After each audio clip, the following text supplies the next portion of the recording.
Hi everyone, today I'm going to share with you all how to change the spiral for TCN Snack Combo. Okay, what you have to do, you just need to turn slowly to the left. Okay, like this.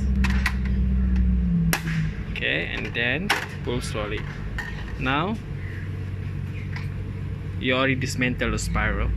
So if let's say you want to change slot 7, slot 11 or slot 15, so we just put back like this.